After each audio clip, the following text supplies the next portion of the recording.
Hey, good morning. How you doing? Good. Well, this is gonna be interesting. I got Arkansas tell us what is happening there. The first enforcement in the country that we know of is happening in Arkansas. Yeah. We got the Ag Secretary on the line. He's coming on at 10 o'clock. Well, that was a last minute thing, but we were able to pull it together. Thank you. I need to tell Whitney, I got some good news. Hey, watch your stereo.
Ready?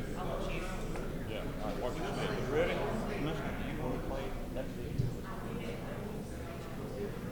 Where am I going to sit? You sit right over here. Yes, sir. It was invited by who? It wasn't like well, we'll see how our time goes when we get to it, okay? We'll post it. We can post it on our website. We have it. All right, let's go ahead and get started. Okay, well, you get my attention when it does. Good morning, everybody. Good morning, everyone. We're here for the third meeting of the Mississippi Study Committee on Foreign Purchase of Farmland. I'm Andy Gibson, and I'm honored to serve as the chairman of this. Our vice chairman is Representative Bill Piggott, chairman of the House Agriculture. And all right, great. We are delighted to have all of you here, and we had some recent developments. If you will recall, we'll get to our official business in just a moment, but I want to recognize Secretary of Agriculture of Arkansas, Wes Ward, who's on the phone. Last month, our AG's representative, Whitney Lipscomb, asked our presenter the question whether there had been an enforcement action under any of those state laws that we discussed. And the answer last month was no, not that we knew of. Well, now we know of one. And Secretary Ward, this is Andy Gibson. How are you doing today? I'm doing great there. Thank you for letting me join you. Well, thank you for joining us. We're glad you're here. I don't know how long you've got, but we really appreciate you at the last minute jumping on this call. We've got the Mississippi Study Committee on the Foreign Purchase of Farmland. And last month, the National Ag Law Center came here and told us what the law had passed in Arkansas and a whole bunch of other states. And now it turns out this week, Arkansas has taken what we believe to be the first enforcement action. So I'm going to turn it over to you and let you present to this committee how this happened, what the law provided, what your office's role in, the Attorney General, and of course the Governor. And I'll just turn it over to you and be respectful of your time. You take the floor and go right ahead. Okay. Well, thank you, sir. I appreciate that. And again, Wes Ward from the Arkansas Department of Agriculture, and just appreciate the opportunity to join y'all and to give kind of an update of where we are in Arkansas. But as was mentioned, we did pass the bill earlier this year during a regular legislative session back 636 on the foreign ownership of agricultural land in the state of Arkansas, and the law itself is a little bit broader than what I think a lot of people realize, or at least I think the legislature realized. I think the broader public might not have understood that it would have a little more teeth than just agricultural land. It was really any real property across the state in general, regardless if it was agricultural land. So the law kind of had two pieces. One being more specific to agricultural land that prevented any substantial interest, 33% or more in any agricultural land, but then any other, a prohibited foreign party couldn't have a controlling interest, being 50% or more in any land in Arkansas, not just agricultural land.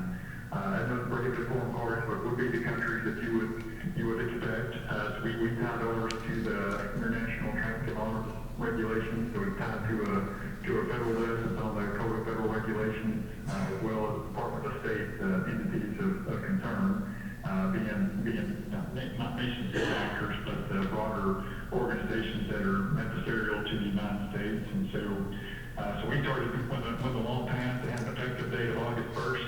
So we started digging in from the Department of Agriculture standpoint on just looking to see if there were any agricultural, being more specific to our end, more specific to agricultural interests that might be in violation of the law, and realized pretty quickly that we had Syngenta Seeds had 160 acres in northeast Arkansas. And Syngenta is a subsidiary of the National China Chemical Corporation, Chem China, which is a state-owned enterprise out of China. So it was a pretty clear case that they were in violation of the law that was passed because of their very direct ties to China. So we worked with the Attorney General's office, turned over the documents that we found, which was all pretty well open source, open information on the transactions and their ownership. Turned that over to the Attorney General, and then made the announcement yesterday with the governor. And to your point, to our knowledge, also the first action, taking enforcement action on Chinese ownership of foreign ownership of agricultural land in Arkansas. So it's been a pretty busy last few days or so, getting ready for that the announcement this week. And so that's kind of where we are. And we've also, I'll say, Keith, we've got some kind of broader than just the agricultural specific and Syngenta, which was a pretty clear case. And we've also got a few questions circulating now regarding digital data mining, crypto mining within the states. And so we're hearing that a lot of those have Chinese ownership, so we're taking another look at those as well. But that's kind of where we are here in Arkansas. But I've got a couple of be happy to take any questions if there are any. But we want to be a resource. We've got great relationships with Commissioner Gibson and the Mississippi Department of Agriculture. So this is such a great partner on so many different things. We'd love to be helpful on this as well, that there's a place for us to do that. Well, we appreciate you, and I feel the same way, and the feeling is mutual. We appreciate the great work you do and our relationship working together, being our neighbor there in Arkansas. I do have one question, and I think the committee may have some of the same questions, but quickly I'll ask this one. As I understand it, the Arkansas law gives the Department of Agriculture the responsibility to research and define this foreign ownership, and then you report that to the Attorney General, and they take it from there as far as whatever fines and then the divestment. Is that the way it works? That's right, yes, sir. So as you're aware, there is the federal reporting requirement. So that helps us be able to track this a little bit. Our legislature passed in the previous session in 2021 that FSA 153 is how foreign ownership is supposed to be reported to USDA, that also had to be submitted to the Arkansas Department of Agriculture. So we had a mechanism in place that we were supposed to be getting these reports, and so we would get those, just the ones that are complying with that federal law. We would get that report, review those, check the ownership, and then also just checking with other entities across the state on any land transactions that might exist out there. So that was kind of our mechanism of looking at it and doing the research. Our legislature created by that law an Office of Agricultural Intelligence, which is kind of our, we've got some law enforcement capability within the department, and so between our law enforcement and our legal section, use them to really take a look at those transactions and those documents to do a review. But you're right, once that happens, once we feel like we've got a violation of the law, then we turn that over to the Attorney General for them to take enforcement actions. And so they really kind of had, from the Attorney General's Is office, now exiting. they can impose a civil penalty if they were late on their filings, which they're supposed to do with the federal law. And then also, with this law in particular for Syngenta Seeds, they've got 2 years to divest of that land. If they don't, then the Attorney General would bring a case in the local court to force the sale of that property. Okay. Thank you. Do we have other questions from the committee? All right, we have Whitney Lipscomb with our Attorney General's office. Attorney General Lynn Fish, her representative on this committee is Whitney Lipscomb, and she's got a question for you, Chris. Thank you for your time, Yes, sir. Mr. Secretary. So the 2 years they have to divest, is that statutory? So how we're interpreting that is that it is. So there's provisions in Act 636 that gives them 2 years to divest. And so how we have read that, at least on this case, is that the law has an effective date of August 1st, and we're using the August 1st date to get 2 years from that effective date of the law to divest of property. So it isn't necessarily tied to a notice of violation. It's the effective date of the law. They got 2 years from that date to divest of any ownership that's in violation of the law. And then I have a kind of a hypothetical. If they were to divest of this property and sell it and then lease it back, would you still find that as a violation of the law? That's right. We would. So the way that was written is that it included any sort of ownership or transactions to include leases. So that we felt like the law was fairly broad enough on that regard. So that's something we're going to keep an eye on.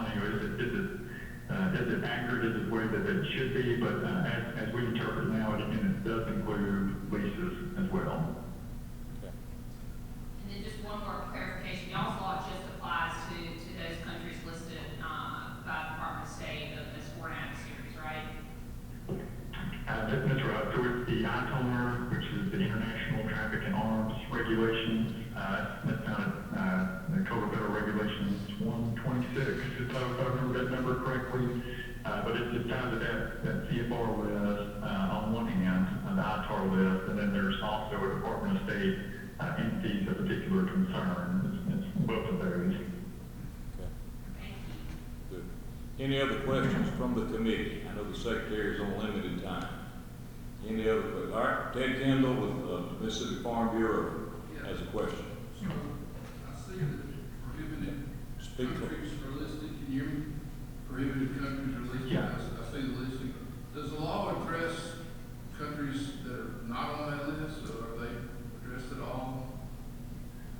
They are not. So like in Arkansas, we have got, as of the last USDA report, there's about 1.3 million acres of foreign-owned land within the state. It's the Netherlands, it's Canada, Denmark, and there's a few others, but then it does not apply to them because they're not on that prohibited list. Okay, any other questions? Thank you. This is your chance. Thank you all. Thank you, Secretary Ward, for being here. We really appreciate you accommodating us. It's very timely. This is our next and last meeting, I think, before we finalize our report. So we'll include this information in that report as far as enforcement mechanism. And thank you again, and I appreciate you and your staff helping us out. Thank you so much. Yeah, absolutely, sir. Pleasure to join y'all, and I appreciate all the work that y'all do. And let's know if we can be helpful in any way. Thank you. Thank you. Goodbye. All right. Well, I want to thank Chris McDonald for lining that up with our Is now staff, exiting. for lining up the Secretary Ward late yesterday afternoon, and it worked out well. let's get back to our agenda here, and we do have, we've already called order, we got a quorum. We need to approve the minutes. Thank you, Madam Secretary, for preparing these minutes from our September 27th meeting. Everybody has a chance to look at them. Any changes, additions that you'd like to make? If not, we'll entertain a motion that be approved. So moved. There's a motion that be approved. There's a second. Second. All in favor say aye. Opposed say no. Thank you. They're approved. All right. We've already covered our first order of business, which is Arkansas Act number 636. And now, Representative Becky Curry, who is the primary author of this bill, of the original version of this bill before it became a study committee, is here. And she has asked to share just a few thoughts with the committee about her intent in the bill and the legislation and her thoughts on this study committee. So, Representative Curry, I'm going to turn it over to you for just a few minutes. Thank you. Turn it on. Thank you, Commissioner. I wrote this bill last year, and I immediately started getting a lot of emails from a lawyer in Kosciuszko, Bubba Petit. I think he he actually worked with our upcoming speaker in a law firm. So, though I didn't pay a lot of attention to him because he's not in my district, which is how we do. He got with Jason White, and we had a meeting, and I quickly learned that my bill was going to actually set us backwards, that there was already state law. We just weren't following the law. So it's how it turned out to be a study committee, but my intent was to make sure that our foreign adversarial countries weren't here buying our land, and unfortunately they are. So the law has not been enforced. I didn't want to weaken the law, so I formed the study committee. At the end of it, I didn't realize I had left myself off the list, but I did. But neither here nor there. As we see around the world today, our enemies are moving, and communist China is in for the long haul. They've been doing this for a long time. They're silently making their way around the United States. They're buying properties, they're buying our companies, and we're going to have to deal with this. What I don't want to do, even with what comes out of this committee, is I hope we don't weaken what we already have. We need to be enforcing what we already have. And so it was just very simple. It was time to look at it. And then I'm a nurse, I'm no lawyer. I don't even play one on TV, but if you have a heart attack in here, I can take care of you. But I was not good at law and land. So I realized that quickly it was over my head, which I know you're all glad that I did. And so here we are, and I think that it is imperative that we look at this, not just for our sake, but for our children and grandchildren. It's imperative that we keep our foreign enemies out of the state. And I have not talked to one farmer, not one, that is not for making sure that we don't sell land to our enemies. So that's a little bit of history of the bill. I'll be glad to answer any questions, but I appreciate everybody that's serving on this committee. I know that you do know what needs to be done and to keep our state safe, and hope we get a good bill out of this. Thank you. Thank you, Representative Curry. Are there any questions for Representative Curry before she moves on? Any questions from the committee? Mr. Chairman, I do. Okay, go right ahead, Mr. Chairman. Wiggins.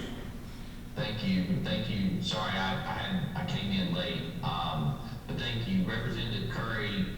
One of the interesting things that I found out through this task force is that actually the biggest foreign landowner are the Dutch in Mississippi. And actually, China has, from what the numbers were presented to us, like 0.2%, if that. I've never really considered the Dutch an enemy of the United States, but what do you say to that, and what are you looking for with those numbers that we were presented? Well, one of the things that, and we talked to, I had several meetings with real estate folks that just want to add a piece of paper when you sell land, that if this turns out from an LLC from a foreign country, and we find this out later because you don't do the investigating, we'll just have a piece of paper signed saying that if this turns out to be one of the 9 countries or that we don't want to do business with, that we're able to go back and take that land. Now, I realize that I may be in the minority with this, but you know, our PERS system is not doing well. And the Dutch are here, and I don't have a problem with the Dutch. I don't have a problem with anybody. If you're a Chinese American and if you've come here because you want to live in freedom, I'm all for you being here. But when we are, they're doing very well for their retirement system, and the law states we weren't supposed to sell over 300 acres. I'm just wondering why that we have sat back and let somebody else make this money for their retirement system and us not make it for ours. So there's several ways to look at that. I don't consider the Dutch our enemy, but we have had a state law for quite some time that you're not supposed to sell over 300 acres. What I'd like to see is that not go away, but we add that we're not going to sell 1 acre to a foreign enemy. Yeah, if I may comment or question on that, we heard, no, I think that's right. We heard in our previous meetings about other states have limited it to either the federal definition or limiting it to certain countries that we consider, I guess, a threat. Is that something that you're kind of talking about to, I guess, limited in the ones that we define as that may be a threat? I guess you're going to have to ask that again because I don't really get it.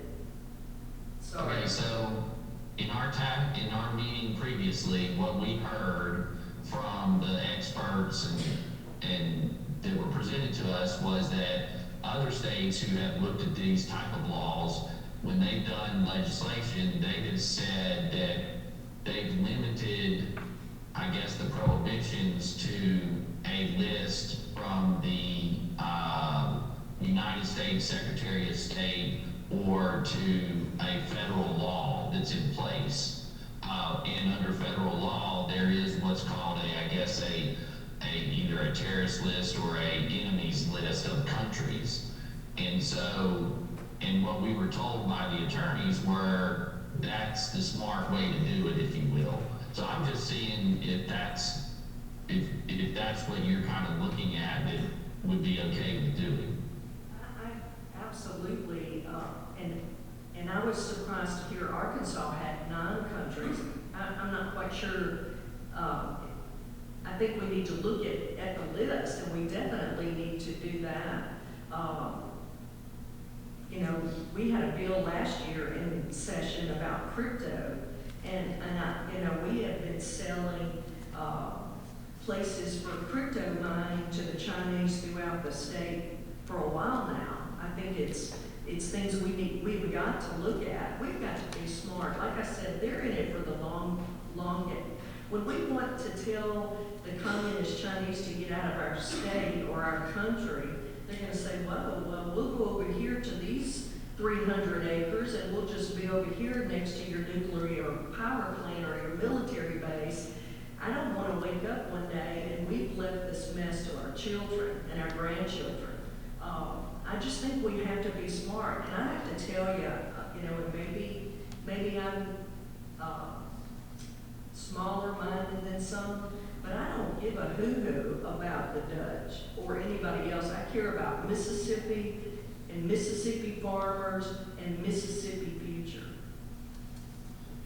Thank you. Well, and Mr. Chairman, I certainly think that makes sense. However, what we heard in the task force was that people, it's their land, it's their private land, and when the government tells people what they can and can't do with their land, and that's the government stepping on their constitutional rights.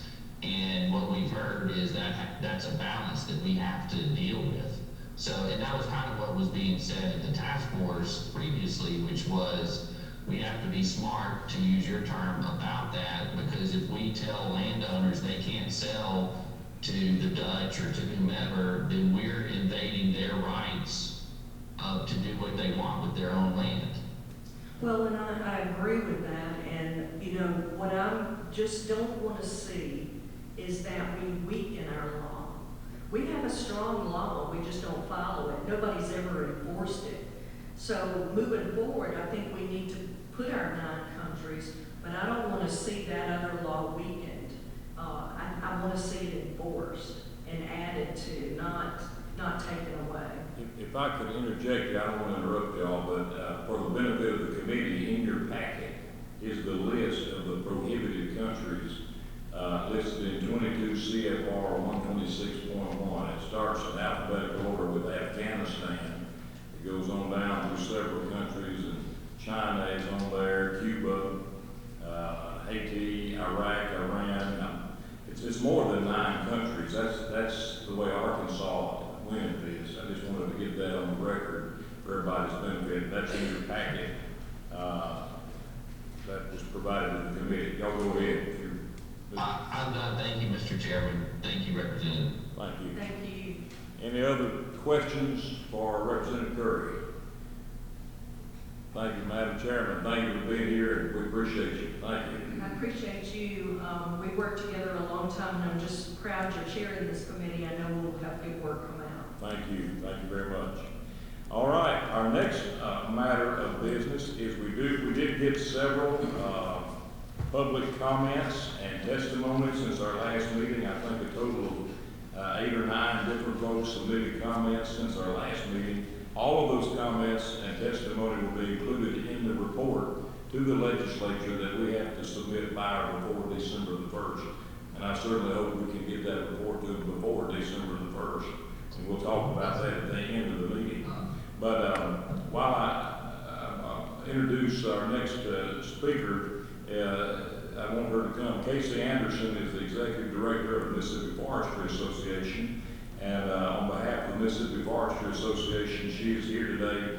They submitted testimony, comments in our email system, and Casey is here today to give in-person testimony. So I'm going to turn it over to you. Welcome.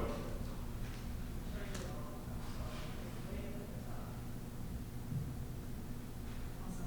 Thank you. I'm just going to read what was submitted. I'm here representing the Mississippi Forestry Association. We're the only statewide nonprofit organization dedicated to sustaining Mississippi's forests. Founded in 1938, MFA seeks to unify members of the forestry community. We do this through public affairs, communications, and education programs that promote conservation, development, and the wise use of forest land and resources. Mississippi timberlands owned and managed by corporate entities such as publicly traded real estate investment trusts, also called REITs, and Timberland Investment Management Organization, TIMOs, attract investment from a variety of shareholders and clients, including people, pensions, and endowments in countries that are long-standing allies and friends of the United States, such as Canada, the United Kingdom, New Zealand, the European Union, Japan, and South Korea. Investment from friendly nations drives the value of Mississippi and U.S. timberlands and their downstream benefits. These investments keep U.S. forests working and provide rural communities with good jobs, recreational opportunities, clean air, and water. Moreover, these forests support logging, manufacturing, trucking, rail and shipping transport, and other important supply chain components. We worry about the unintended effects of excessive regulations on foreign ownership, particularly regarding investment from friendly nations. If REITs and TIMOs cannot function in Mississippi, it will harm employment, the market value of timberlands, and the economic and societal benefits to many of Mississippi's rural communities. Foreign owners of forests in Mississippi share Mississippi values. They understand the important economic value of the forest to Mississippi. They value the clean air, clean water, wildlife habitat, and recreational opportunities their forests provide. They understand the nature of forest ownership, that a tree planted today may not be harvested for 30 years or more, so they view investment in forests as long-term. Restrictions on foreign ownership by countries and citizens that are friends and allies of the U.S. will decrease the overall market value of timberland and result in job losses within the forestry industry. Such disruptions can negatively affect many Mississippians and their families who rely on this industry for employment. Additionally, smaller communities in Mississippi heavily depend on the forest around them as a vital component of their local economies. More importantly, limiting or prohibiting foreign investment in forests by countries that are U.S. allies and friends will have the unintended consequences of loss of forests to other uses, mill closures, and loss of significant economic driver to our state's economy. Foreign owners are also investing in manufacturing facilities in Mississippi that use wood from all Mississippi landowners. Given that Mississippi has a surplus of wood, we grow more than we harvest on an annual basis. Restrictions on investment in foreign-owned manufacturing facilities could deter expansion of current or construction of new manufacturing facilities that utilize wood. We understand the charge of the committee and want to ensure the importance of foreign investment by pensions, endowments, companies, or individuals from countries that are longstanding allies and friends is recognized. It is important to fully understand the unintended consequences of limiting foreign investment and ownership in Mississippi's forestry community and the negative impact it could have on rural economies. Thank you. Thank you, Casey Anderson. Are there questions for Casey from the committee, here in the room or online? I don't see any. Anyone online? Okay. I'm just looking, Yeah. I'm not seeing it, maybe I'm missing a copy of that. It's an email. Oh, it's an email, I got you. And one of the emails, yeah, right here. It's in there. All right. Thank you. Mr. Chairman? Yes. Mr. Chairman, I do. Yes, sir, you're recognized. Thank you, Mr. Chairman. Just following up on my earlier question, are you concerned if, let's just say, there's a blanket veto, or I'm sorry, a blanket prohibition on people being able to sell their private land or to anybody they choose? And to rephrase it, would you agree that it's better to be smart if we're going to do something? And as Representative Curry said, to even enforce the laws that are on the books already? Yeah, I think that we are in favor of there being, we're fine with there being some sort of law in place. We just do not think that it would be good for it to be a blanket, because a lot of these investors are foreign owned. They are foreign owned, but they're Dutch, they're the European Union, they're nations that are here and doing business in other ways. So for a landowner to not be able to sell their land to a REIT or TMO organization, I do not think that they need to be limited on who they can sell to. Okay, thank you very much. Okay, any others? Any other questions by the committee? I see Representative Curry has her hand up back over there with the committee's indulgence. You can, what, do you have something to add or a question to ask?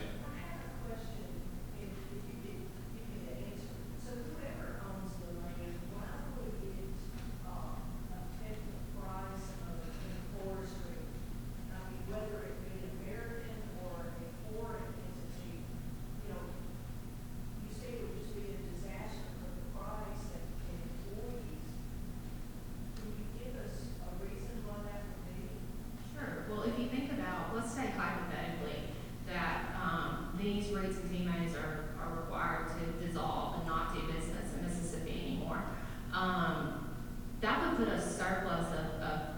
timberland on the market.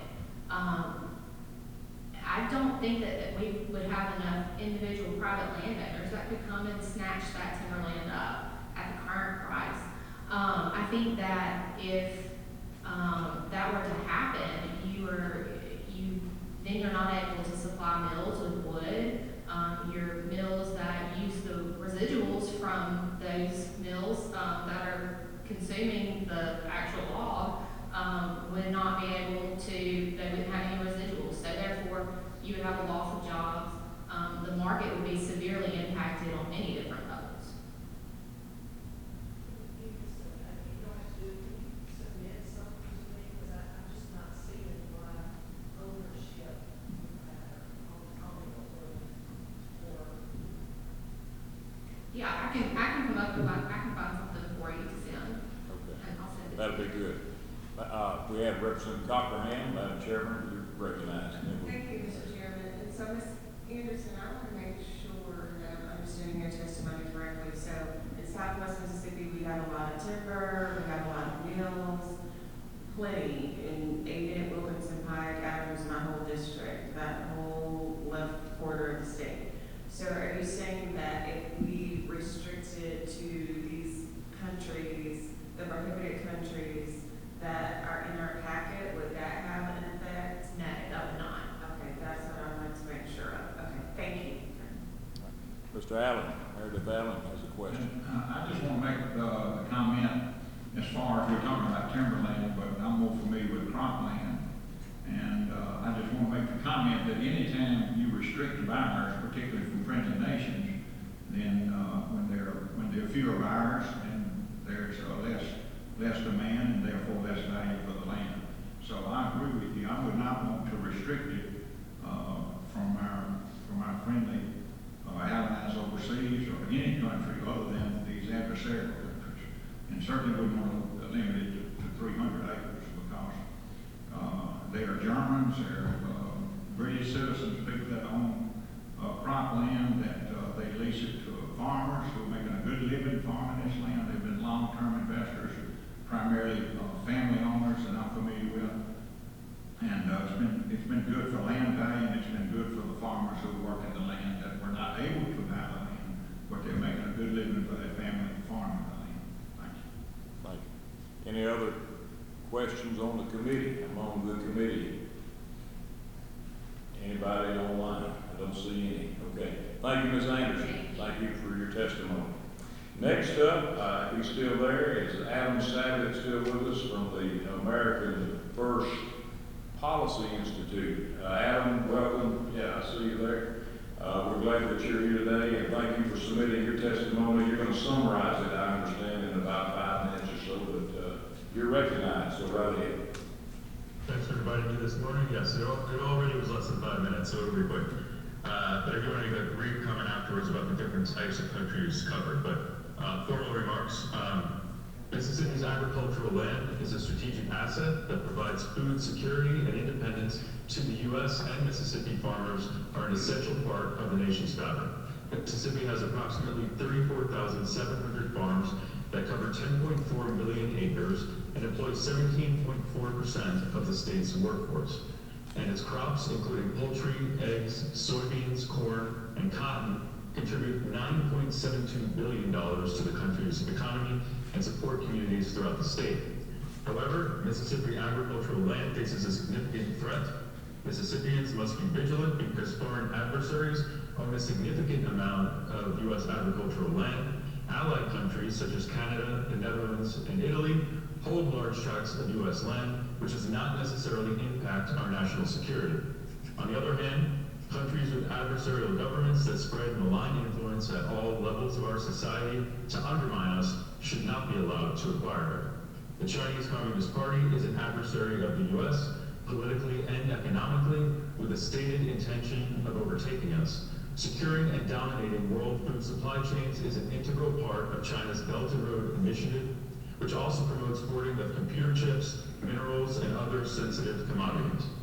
According to U.S. Department of Agriculture reports, Chinese investors' holdings of U.S. agricultural land surged from 13,000 acres in 2010 to 350,000 acres in 2020, a stunning 5,300% increase. And in total, this land is worth approximately $1.9 billion. The average U.S. farm is 445 acres, so nearly 800 American families could be farming this acreage that is now controlled by Chinese investors. Importantly, nearly all Chinese citizens with the ability to make such an investment have direct ties to the Chinese Communist Party or are working in their interest, either voluntarily or through means of coercion. Why would we allow our enemy to own and control the most valuable resource in the world? Throughout history, wars have been fought and lives have been lost over the control of land and resources. This is a national security issue and food security issue, and we owe it to our children and grandchildren to fix the issue now. Preventing CCP control of U.S. agricultural land is possible through legislative action and has stood up to constitutional muster. This week, Arkansas became the first state to successfully enforce such a law, with Governor Sarah Sanders announcing that CCP-owned agribusiness Syngenta must sell its 160-acre holdings in the state. Syngenta uses this land for seed research, underlining that this is also an intellectual property theft problem. And Syngenta's parent company, ChemChina, is listed as a Chinese military company, highlighting the national security implications as well.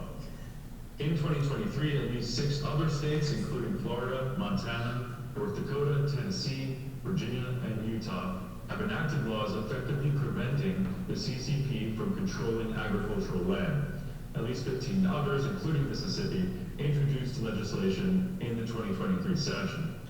We are not required to allow any foreign interest to control our agricultural land, especially those with proven malign intent. The CCP poses a unique threat to civil society, including our precious land resources and food supply. And furthermore, American citizens are barred from owning land in China. This glaring lack of reciprocity alone is reason to block their access until we are accorded an equivalent privilege in their country.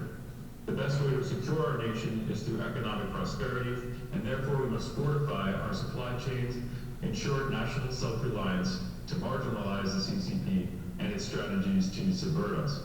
Mississippi should lead the way in this mission by banning the CCP and its subsidiaries from controlling the agricultural land rightfully belonging to their citizens. And briefly, the conversation about lists and entities or rather which countries are covered is a really important one. And rather than endorsing a particular list, I just want to say we have a resource I'd like to provide for the report or whatever capacity is appropriate that goes through all the laws that passed, all the laws that were attempted, and all the different features regarding which countries were covered. Thank you, Mr. Sackett. If you would, yes, send us that resource through the email farmland@mdac.ms.gov so that we can include it in the report. We appreciate that. As I understand, I have a question and I'll open up for committee questions. So America First Policy Institute that you represent has been very vocal on this issue, not only in Mississippi, but around the country. And certainly I appreciate your emphasis on the threat that China presents and does present in the future. And as I appreciate it, your testimony today is really focused on China. Is that AFPI's primary concern is the Chinese purchase of farmland? Is that your focus? It is, because these other problem countries, and they've been gone through a little bit, but it's usually China, Russia, Iran, North Korea, sometimes Venezuela, Cuba. China's the only one, number one, the only one that owns a significant amount of land. And number two is, as I detailed a bit, is our international competitor and is our, we're in a new Cold War. And so China is leveraging this land. We've seen it with the spy balloon, and often I'll say, these land purchases are like a permanent spy balloon, right? They're a permanent post for sabotage and intelligence gathering. And with China, that's much more important. They have much more of a substantial security state and ability to use that intelligence in a real way. Now, does North Korea have the means to really to buy land and use it? Not really. So I think it's useful to include those other countries, but the CCP is the main problem. Thank you.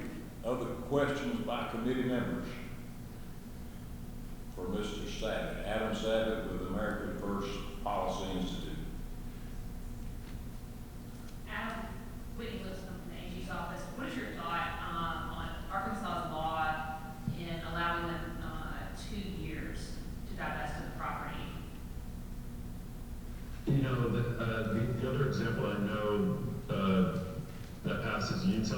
believe that they had the exact same 2 years. You know, I think it depends on the laws in each state, but I think that's a reasonable median amount of time to make whatever arrangements, you know, to be fair to them, the current owners, and also to, just for practical reasons, as the gentlewoman was remarking about what to do with that forestry land, you know, to make arrangements for the future buyers as well. I think it's a reasonable medium.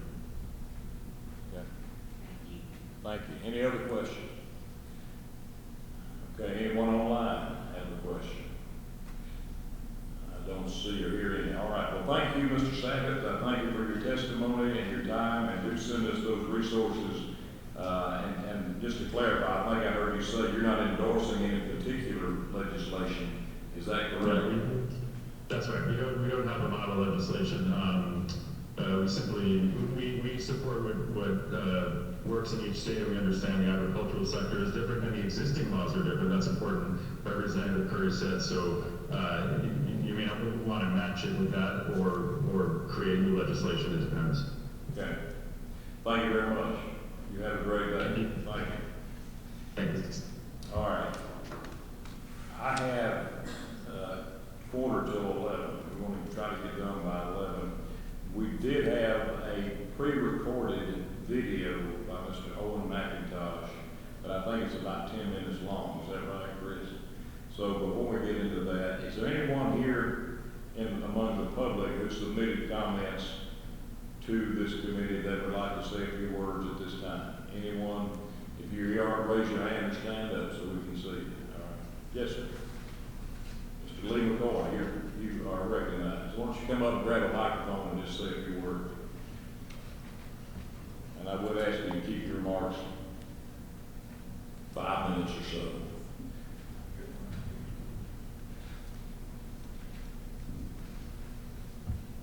And if I'm not mistaken, you were one of the first commenters to this committee. So thank you for your involvement. You're recognized. Grab a microphone. Thank you much. I have a few comments and things in my mind that I want to debate. I don't expect debate here, but how can this policy be good for Mississippi? It's one of the first things. I'm astounded to hear of this foreign ownership. How do we end it? Which legislators are for it? And what are the reasons? Where might all this be in 10 or 20 years? How is this different from a Biden open border situation? There's already too many breaks for too many tax breaks, I think, for foreigners right now. I don't remember the legislation, but all your mom and pop convenience stores are pretty much gone. How possibly could this be good for Mississippi? I asked that earlier.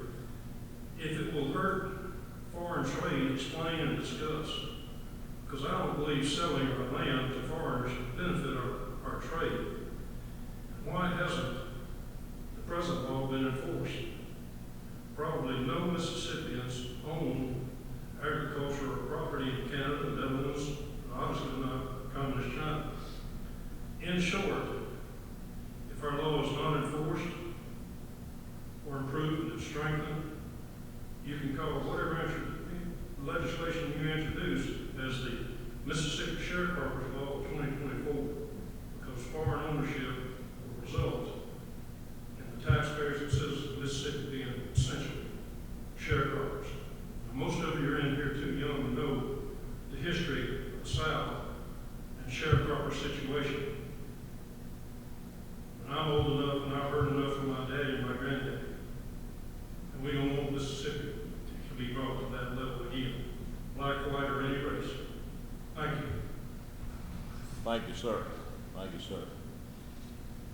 Anyone else? I didn't see anyone else in the public that had, all right, we got time. I can't hear you. Yeah, I did. It's Lee McCoy. Yeah, Lee McCoy. He submitted testimony. And by let's go ahead. I think we have just enough time to play this 10-minute video, and then we will wrap it up.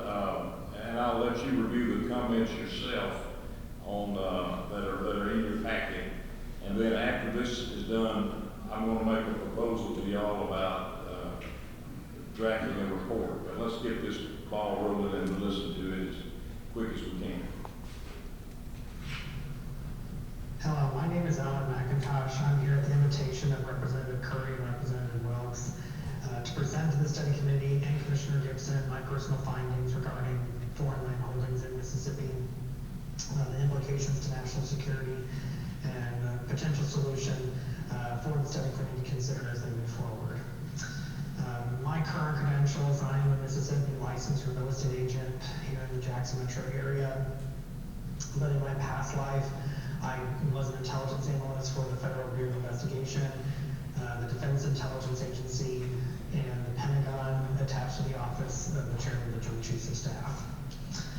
I began to conduct this research just simply because I was interested in the topic. I thought I had potential skills that could hopefully illuminate some of the facts surrounding this issue, and I wanted to make sure that I was providing something as a Mississippi citizen, hopefully doing the right thing. I did not think I would uncover what I did, and I hope that we can work together to find that solution. To begin, I was looking at the 2020 and 2021 USDA reports. This is where most of the information regarding foreign land holdings in the United States for each state comes from. It is the most comprehensive report regarding this particular topic. The problem is that they aren't really correct. I'm about to go into that. So the first problem is they're outdated. The last report was in 2021. We're in the late months of 2023, and we have not seen a new comprehensive report. This is concerning because from 2020 to 2021, we saw an increase of almost 30,000 acres purchased just in Mississippi. So if we were considering that rate of advance, the forecast leading up to this time could be very concerning, and we need to get our hands on the solid numbers to have that estimation. Additionally, the friendly diplomatic countries that are coming here to purchase land for purely international economic reasons is okay, and those countries are listed on the report. We've all seen the Netherlands, the UK, Germany, Canada, France. But the issue is that in the comprehensive list that's there, the second largest group that's reported is unspecified. Now that could be because these are smaller amounts of land that they didn't want to piece out in the data spread. This could also be because they don't have the information. They don't know who actually owns that land. Either way, both scenarios are very concerning, and we need to have a better grasp on what unspecified means and what that actually means for the state of Mississippi. The most damning part of my research is the main reason why I'm here. It's the main reason I want to provide this testimony. In the 2021 report, it's stating that almost 800,000 acres is owned by a foreign entity. The problem is that in the 2020 report, there are 14 Mississippi counties omitted from the overall 82 counties that we have. Additionally, in the 2021 report, there's 13 counties missing only by adding Wayne County into the final count. This is concerning because as part of these omitted counties, Harrison County and Jackson County are omitted. Harrison County has Keesler Air Force Base. Jackson County has Naval Station Pascagoula. And we don't know how much foreign land is surrounding each one of those at this time, according to the USDA report. That's obviously something we need to get our hands on for the sake of national security to understand the amount and who owns the land in those two counties. Additionally, if we are talking about 13 to 14 counties that are omitted, and we're saying that the hard number that we know right now is 800,000, it's by my research estimation, a bit of a moderate confidence assessment, They were looking at close to 1 million acres that are likely owned by a foreign entity. So there's, I think, a potential 200,000 acres that's unaccounted for because the USDA omitted these counties. Now, this missing data, there could be many reasons why they left it out. Washington's interesting when it comes to those things, but I think from an analyst point of view, from a researcher's point of view, I believe that the counties were omitted due to incompetence either at the county clerk level when the USDA sent the requests out, or they just simply, when you're amassing information for 50 different states, a couple counties missing out of Mississippi probably wouldn't alarm anybody. They didn't understand the granular level that we understand as citizens of the state. So again, we need to account for these 14 missing counties. We need to account for the land in it, and we need to account for who owns that land. So the other issue when it comes to having friendly nations purchase land here, we don't want to stop foreign land investment. And when I say we, that's me and my broker. We do a lot of our research together, so I apologize if we and I get interchanged. But the potential of a friendly nation coming here and doing economic business and all that's all fine. But the issue is that nefarious nations, hard target countries, is referred to in intelligence community, that's China, Iran, North Korea, and Russia. The problem is those countries could go to these friendly countries that are currently conducting friendly diplomatic business here, and they can use those countries to obfuscate their nefarious activity by buying land here in the United States under their auspices. That is concerning because obviously we don't have the coverage from the USDA and the analytical community to do that level of research. It would be a quagmire. We would never get out of it. We can't go into every single land transaction, look at that, and it's just too much. But there is a future, and I think a potential solution as we move forward. Again, as I said, most of this research has been conducted with my broker, Emperor, and myself. Our solution that we see is that there be a one-page binding document that's either supported by the legislator and or by local or state real estate associations that will be presented to the buyer at every single closing, no matter whether that's agricultural, commercial, residential, no matter what it is. That is going to be presented. That one document is going to be presented with all other closing documents to every single real estate transaction and to every buyer, and they will simply state their name and sign their name, saying that they are not purchasing this land for nefarious purposes or in the aims of a nefarious entity or under a nefarious shell company. By all intents and purposes, that sale is going to go through, even if a hard target country were to sign and say that they're not conducting that activity, but that transaction would go through.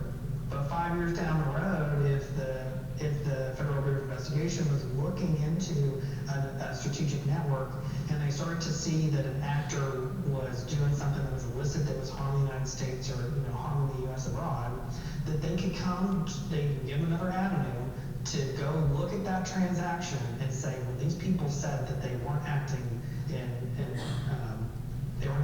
illicit capacity, but we find out 5 years later they were. It gives the government and it gives law enforcement and lawyers involved in that they can go and have a different avenue to gain that land back for the state of Mississippi. I'm not a lawyer, so please forgive me if I'm missing something here. But ultimately, that should remove liability from the closing attorney, from the real estate agent, and put all the onus of the person who is purchasing that property, and hopefully should give us a leg up by give us a leg up to gain the land back for Mississippi, to avoid that land being used against us.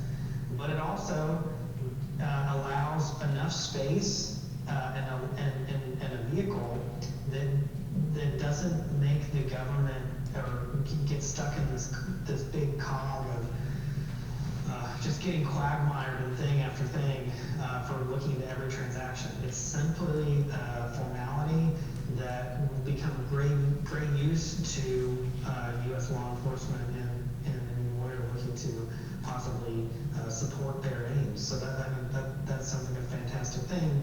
Again, I'm not a lawyer. I can't speak directly to the legal implications of this, and I look to the study committee to see if this is a possibility. But that's something that my broker and I have pitched to Representative Curry and Representative Wilkes, and hoping that this could be presented to y'all. So I hope you find it useful. I have a lot more research. I have a lot of things to share, but for the most part, that's the highlights. From my own personal view, I think that there's a lot that we need to look at. There's a lot of missing pieces to truly understand this. And I even go as far as to say if the Defense Department needs to be involved in this, so we can understand the implications of foreign land ownership to the military and to other military assets that may be in Mississippi. That could be something moving forward and something that's part of the study committee's consideration. Again, I thank you for your time. All my contact information is with Representative Curry and Representative Wilkes. If you have any further questions, please let me know. Thank you again. All right, thank you. That was pre-recorded testimony, but I thought it would be helpful for you all to hear it. And certainly, if you have any questions for me, we'll follow up. And you can submit those. We'll ask him for any further information. Now, I'm going to leave the rest of the comments up to you to review. They're in your packet that we've received. All of those have been included in our report to the legislature. Speaking of that, what I would propose is we've covered a lot of ground in this committee, and I want to commend all of you for your involvement and your participation and the really good questions that you all posed and information that you submitted. And we have compiled a lot of information, particularly in light of what other states have done, and now we have an enforcement example of how that has happened and the different issues that have been raised. What I would propose is that we get our staff at the Department of Agriculture to try to compile that in a single report document, in draft form for the committee's review before we meet again in November. I think our next meeting is set for November the 9th. And we'd like to get that out to the committee for you to review at least a week ahead of our final meeting. And then the goal would be to have that report to you in time for you to make comments, suggestions, amendments. And then when we meet on November 9th, we could adopt it and have it finalized and submitted to the legislature. The study committee legislation that came to us requires us to submit a report of our findings. I think that will satisfy that requirement. We have the option, we're not required, but we have the option to refer to sample legislation such as Arkansas or whatever other legislation that we so choose, but I'll leave that up to the committee for discussion at our next meeting. Is the committee okay with us taking this approach that we'll compile this report in detail, a detailed report of everything we have considered, from National Ag Law Center to state testimony, state legislation, the testimony today, compile it all, the federal resources that we have, submit that report to the full committee for your review on or before November the 2nd, to give you a week to review that and comment on it. Is everybody good with that? If you are, nod yes. Okay. Is anybody against that? All right. You good with that, Mr. Chairman? Thank you. So should we make comments on that before the meeting? Yeah, well, you'll have a week to, we'll send it out to you all by email in draft form. You'll have a week to read over it, digest it, and then come prepared November 9th with whatever suggestions or amendments you would have, and then we can incorporate those, and then we'll have our final report, and our work will be completed. Is everybody good with that? If you are opposed to it, speak now, forever hold your peace. Mr. Senator Wiggins, are you good with that? You're still with us? Okay. Good. Yes, I'm good, Mr. Chairman. Great, great. All right, well, we're going to do that, then. I'm going to ask our staff to prepare that. Chris, and you take the lead on it. And we're going to capture everything that has been discussed, the facts that we have, the knowledge that assembled and findings, and we will have it to you all for your review by or before November the 2nd, which is 1 week before our last meeting on November 9th. All right, and that is the last meeting, November 9th, 10 o'clock a.m. And are there any other matters of business before we adjourn this meeting? Yes, Mr. Campbell, go right ahead. One question, and I apologize. But Yes. my rules are trying to do something now, but this should have been a question for the Commissioner Ag from Arkansas, maybe for you or Whitney. Do you anticipate any kind of legal challenge to the action taken in Arkansas? That's a great question. I had the same question. Let's ask Secretary Ward and the Attorney General in Arkansas, Chris. Let's add that to our list of follow-up items. And I would anticipate there may be a legal challenge. I mean, I don't know, but we'll see. Now, I do think the company has I don't think we included it, but the company has since Tuesday, the company that issued in Arkansas has issued some kind of a statement. We should include that in the report also. We probably should do that. That may help answer your question. Thank you for that.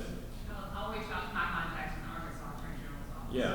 Just get some insight. Get their insight on any potential legal challenges. Okay. Well, I think I want to thank all of you. It's been good, a good meeting today. I've learned a lot. I hope you have. And I'll entertain a motion to adjourn. We have a motion. There's a second.